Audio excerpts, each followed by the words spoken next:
Chapter 3. For 15 more years, Harriet worked as a slave. She plowed fields and drove mules. She chopped down trees and loaded wagons with logs for the shipyards. She would not smile and act like a slave, but she worked so hard that Mr. Stewart didn't sell her. In fact, he even let her hire herself out to other farmers, as long as she gave him part of the money she earned. During this time, when Harriet was about 24, Mr. Stewart gave her permission to marry John Tubman, a free black man. John had been given his freedom by his former master and could keep all the money he earned, when he could find a job. But it was hard for a free black man to find work in a slave state, so when John was happy to have a hard-working wife who brought a little money home. Even though her husband was free, Harriet was still a slave. John did not want to hear about Harriet's dream for freedom. He was happy living in Harriet's cabin in the slave quarters, so Harriet kept her dream hidden in her heart. But every day as she worked, she told herself, "Somehow I must take my freedom, because surely no one is going to give it to me." Still she waited.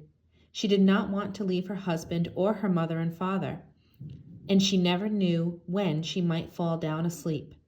Then, early one morning, as she drove the mules and wagons to the woods, Harriet saw a woman waiting for her in a plain black buggy.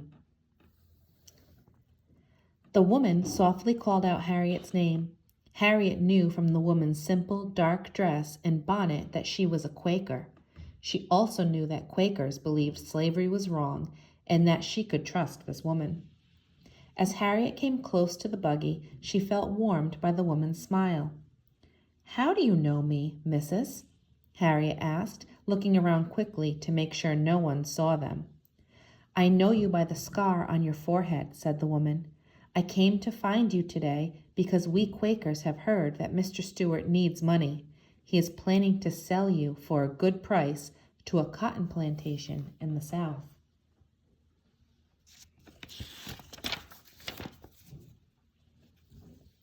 Harriet's heart jumped with fear at these words, but she listened quietly as the woman went on. "We try to help slaves who want to be free," the woman said, and then she told Harriet about the Underground Road. "It isn't a real road, but it is a way to freedom in the North, where slavery is illegal. We call this road the Underground Railroad. The railroad stations are the houses of people who help runaway slaves, and at each station there is a conductor who helps to show the way." "Oh, missus," said Harriet, "how do I find this railroad?" The Quaker woman leaned out of her buggy and whispered to Harriet. Then she handed her a small piece of paper and quickly drove off. Holding the paper tightly in her hand, Harriet watched until the horse and buggy were gone. Because slaves were not allowed to go to school, Harriet could not read the writing on the paper, but she knew it was a message that would help her go free.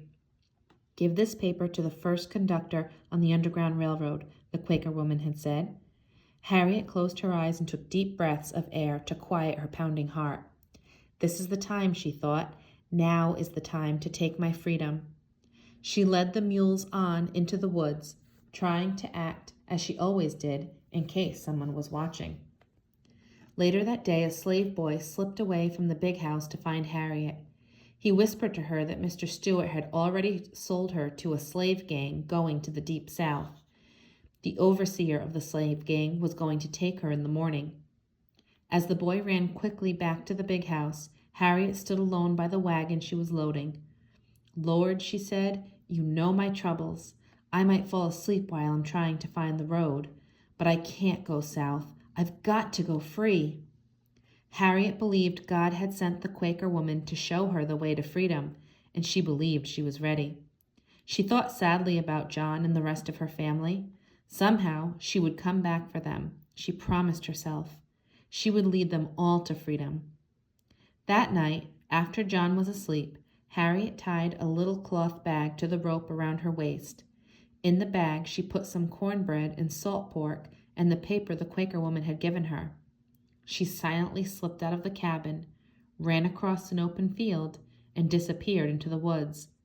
Harriet knew she had to be far, far away when the overseer came for her in the morning.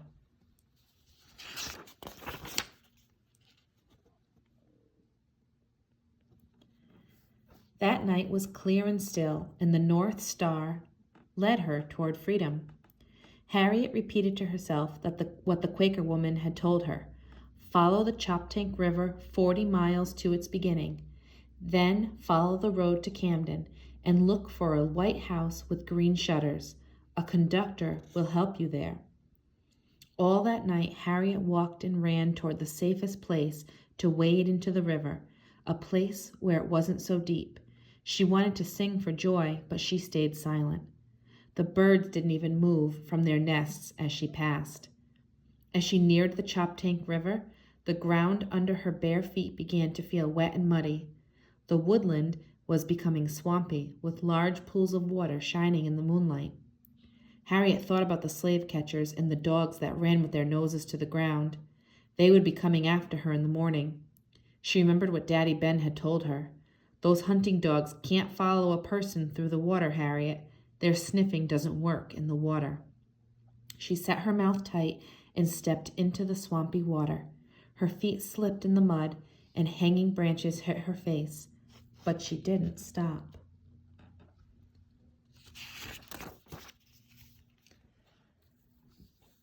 I've got to get to the river before I can stop to rest, she said to herself over and over. As the sky lightened, the stars began to fade away. Before long, Harriet could not see the North Star at all. She heard the birds singing as they woke up. Soon the sun would rise, strong and hot. Harriet knew the overseer was looking for her by now, and she shivered in the warm air. Am I going the right way? I have to go north, toward the river, but which way is north? For a moment, Harriet was frightened and looked wildly about. Then she remembered Daddy Ben's words. When the North Star is gone, look for the soft green moss growing on one side of the trees. That's the north side. Harriet hurried through the prickly weeds, watching for the mossy side of the trees. Her feet and long skirt were covered with mud. Just as she thought she couldn't run any more, she saw the Choptank River through the trees, sparkling in the morning sun. She walked to the edge of the woods and looked up and down the river. She was alone. Harriet ate a piece of the cornbread from her bag and found fresh water to drink. Then she held on to a long branch and slid down the slippery riverbank into the muddy water. The dogs couldn't find her tracks there. Water swirled and bubbled around her as she waded along the edge of the river. Harriet's long skirt got heavier and heavier, but every time she thought of stopping, she seemed to hear dogs barking behind her. All day long, Harriet waded up the river. The leafy branches that bent over the riverbank shaded her from the hot sun, and by late afternoon she was nearing the place where the river began. By this time, Harriet had walked from Maryland into Delaware. Little by little, the river narrowed and the level of the water dropped. Soon Harriet was wading in a little stream that only came up to her ankles, and she could touch the bushes on both sides of the water. Harriet kept walking until there was nothing left of the river except a trickle of water bubbling up out of the rocky ground. She stopped and listened. She heard the evening song of a bird coming from one of the trees that surrounded her, and then all was still. Well, I've come to the beginning of the river, she sighed. Thank you, Lord, for bringing me safe so far. The sun was setting and Harriet was tired. This was her second night without any sleep. She felt cold in her damp, muddy dress, but she couldn't make a fire to warm herself. A fire could be seen by slave catchers. She hid in some tall weeds under an old tree and ate the rest of her cornbread and salt pork. Just enough time for a rest, she thought. Then I must find the first stop on the Underground Railroad. When it was completely dark, Harriet stood up. She took a last drink of water and walked quickly to the edge of the woods. In the moonlight, she could make out a rocky dirt road heading north. It was the road to Camden, just a few miles away. Harriet took a deep breath, looked up at the North Star, and stepped out of the woods. The night was quiet. She began to run through the weeds by the side of the road, hoping that the slave catchers had stopped for the night. Then it happened. Without warning, she fell down beside the road in a deep sleep. She woke up to the sound of horses' hooves clattering on the rocky road. A group of men rode past Harriet as she huddled in the weeds. "Where could that girl be?" one of the men shouted angrily. "Do you think she got this far?" The horses stopped. Harriet was afraid to breathe. "Let's go back," another man said. "There's no runaway slave on this road. We'll get the dogs and look again in the morning." Harriet heard the horses turn and gallop back down the road. When the night was quiet again, Harriet slowly got up. She knew she had to get to Camden before morning. As the first pink light of dawn began to touch the sky, Harriet came to the top of a hill and saw a small town below her. No one was up yet. No one saw her. Carefully, Harriet crept closer, looking for a white house with green shutters. Then she saw it, a little white house all by itself at the edge of town. A black buggy stood outside. Harriet ran to the back of the house. She was shaking as she knocked on the door. What if she had made a mistake? The door was opened by a tall woman who swiftly pulled Harriet in and closed the door. Without speaking, Harriet took the paper from her bag and waited as the woman read it.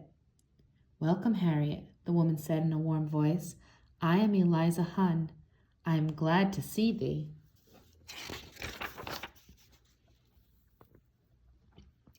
"Thou must be terribly tired and hungry after such a long, hard walk." Mrs. Hunn put her arm around Harriet and led her into the kitchen. "Come in and have breakfast with us, Harriet. Then thou can rest." For 3 days, Harriet stayed with this gentle Quaker family. She ate with them and talked with them, and at night she slept in a soft bed for the first time in her life. On the 4th day, Ezekiel Hunn said it was safe for Harriet to go on. Mrs. Hunn gave her fresh, clean clothes and a new bag of food for the next part of her journey. That evening, as the sun set, Harriet and Mr. Hunn went out to the black buggy that stood in front of the house. As Mr. Hunn hitched up the horse, Harriet climbed in the buggy and hid under a blanket in the back. Mr. Hunn gathered up the reins and they started off. The horse trotted briskly through the dark streets of Camden. No one seemed interested in the black buggy with its silent driver. When they came to the woods on the other side of Camden, Mr. Hunn stopped the buggy. The road was empty. "Harriet," he said, helping her out of the buggy, "I am sorry I cannot take thee any farther, but it is not safe for thee here. Slave catchers are watching for runaways on the road up ahead." He pointed north, through the woods. "The next station is in Wilmington, a much bigger town than Camden. It is a long walk. It will take thee 2 nights, but thou will have woods to hide in all the way. Just before Wilmington, thou will come to a graveyard. Wait there for the next conductor." Mr. Hunn took Harriet's hand as he said goodbye. "God be with thee, Harriet." Harriet thanked him with tears in her eyes.